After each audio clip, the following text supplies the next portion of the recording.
Hi, my name is Alli, and this summer I worked on a wind farm for Mortenson Construction.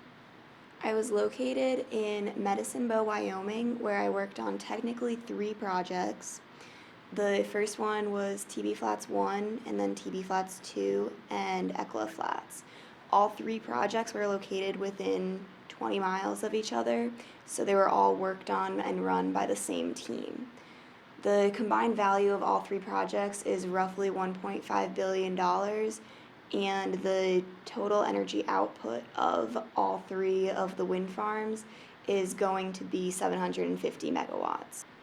This project moved from concept to reality not only to meet the need of the owner, PacifiCorp's energy for their customers, but also because there are many tax benefits for not only the company actually building the project, but the company that will be running it, the existing wind farm, after construction is completed.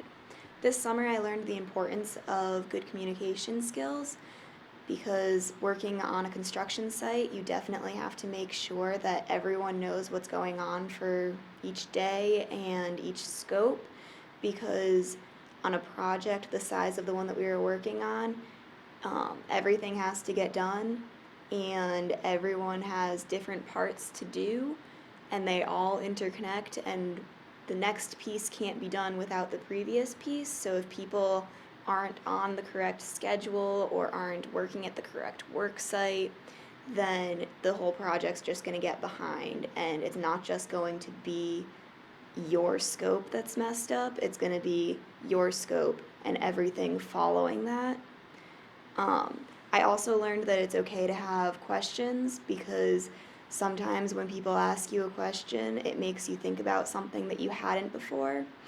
And then the other big important thing that I learned this summer was just not to make excuses. If you made a mistake, own up to it. It's better to just be like, yeah, that was me, I'm sorry, I'm going to do everything in my power to try and fix it, than it is to try and just sit there and make excuses, because nobody wants to listen to it, and you making an excuse isn't going to fix the problem.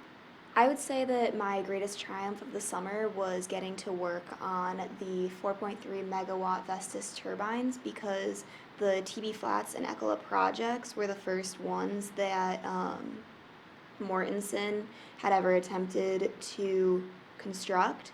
So on the standard turbines that Mortenson usually makes, the conduit, which is the piping that the medium voltage cable goes through into the turbine, usually goes through the pedestal up here between bolts.